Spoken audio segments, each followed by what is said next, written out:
Welcome to another episode of Time, Talent, Treasure Radio from Stewards Planning Group. Stewards Planning Group is a company that specializes in helping you build purposeful retirement plans, custom plans that not only help clients steward their treasure, but also their time and talent as well. They believe if you're taken care of financially, you can go even further to make the family, community, and kingdom impact you truly desire to make, which is the ultimate purpose of wealth. If you'd like to set up a no-cost, no-obligation meeting with one of their financial advisors, please give them a call at 222-4236. You can request a meeting at stewardsplanning.com, or you can simply stop by their office on 19th Avenue Southwest in Wilmer.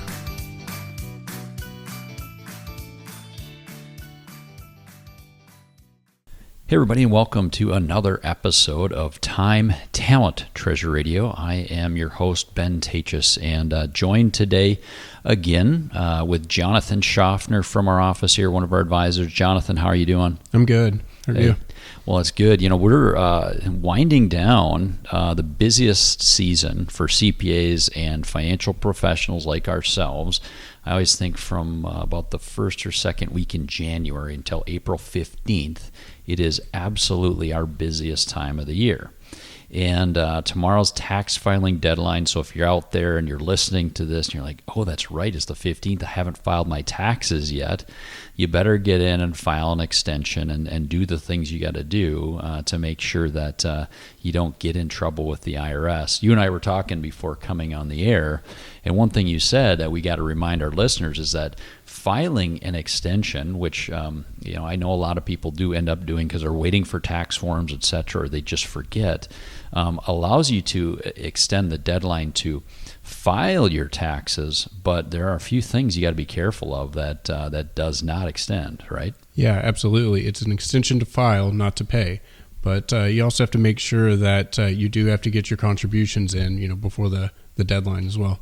Perfect. So if you're out there and you're like, oh yeah, my CPA said I need to do a Roth contribution or a traditional, and I need to put money in my HSA or whatever else strategies that you're using, make sure you remember tomorrow, the 15th, is the deadline.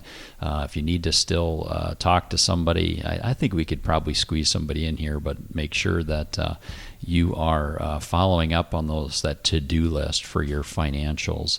One of the things that a lot of people have asked me is like, well, after the 15th, what do you guys do? Well, I can tell you, we do continue to work. It just looks a little bit different around here, maybe a little bit less busy, a little bit less crazy. It allows us to get caught up on projects. And I know, Jonathan, you've been meeting with so many of our clients and talking through their life. And one of the things that's come up a lot is just, hey, when our lives change, people move, or we have different things that it seems like every life event involves some financial change. One of them you were talking about recently involved one of our clients' sons who'd moved away, and that prompted a discussion that had them changing and updating their estate documents. Maybe tell our listeners about that. Absolutely. Well, in the conversation, I was asking, why is this child the power of attorney when he lives in another state? And the simple answer was, that's how we've always done it. And he was the oldest child. Well, it didn't make sense. So that's when I had them talk to their estate attorney, and it's going to make everything a lot more seamless if he's able to sign and help out when he's local.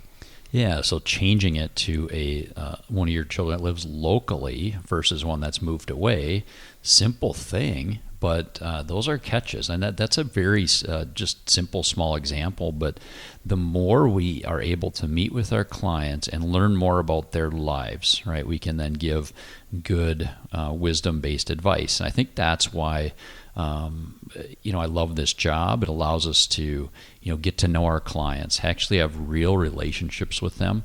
When you get to know them and their family, you can kind of start to feel, okay, what if this scenario plays out? Sometimes it does involve the worst case scenario that we end up planning for. You and I also had another client in just recently who we learned had a special needs child. And the special needs child was approaching the age of majority, and we wanted to make some changes there. Maybe just share a couple of things. Obviously, we're never going to share names, but things that you came up with that maybe we need to be looking at right now for that family. Well, absolutely. So a special needs trust is very important in situations like that. But another big thing of not just opening the special needs trust, but how are you going to fund it? So a lot of times we recommend funding those with some sort of life policy. Some people don't have the money up front just to put them in there. Yeah, you think about these worst case scenarios, and in this case, mom and dad are caring for this child and able to supplement income and able to be the people that handle the finances and everything for her. And what if something happens? Who's going to be the next person to jump in there and help? So another example of planning, and that's, I think, where the next several months, once we're caught up with all the deadline stuff, tax filing tomorrow, we're done. Now we're going to move on to, let's get really serious about all these projects. These are things that really need to be looked at. Most of the time, our firm's going to look comprehensively at a client situation, and we're going to walk you right through the steps of a steward's plan. And just for review, the first step we're always going to try to do is get to the bottom of what am I stewarding? You're going to answer that question. What's the total of everything that you're in charge of managing? The second question that we want our clients to be able to answer is, what do I need to live on today and in the future, right? It's doing an income plan so that, if we can answer, what do I have? What does my family need right now to live on, to meet our daily needs? And then what are some future goals for our income? If we've got those two questions answered, now we can move into the third, which is, if I know what I have, I know what I need, what do I do with what's left over?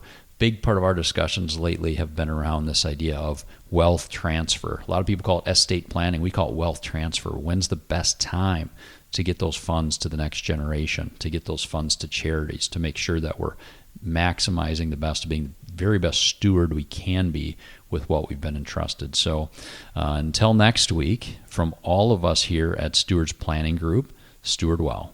Ben Taatjes is a financial advisor at Stewards Planning Group. Securities offered through Cetera Wealth Services, LLC. Member FINRA SIPC. Advisory services offered through Cetera Investment Advisors, LLC. A registered investment advisor. Cetera is under separate ownership from any other named entity. 1104 19th Avenue Southwest, Wilmer, Minnesota 56201. The views depicted in this material are for information purposes only and are not necessarily those of Cetera Wealth Services, LLC. They should not be considered specific advice or recommendations for any individual. Neither Cetera Wealth Services, LLC nor any of its representatives may give legal or tax advice.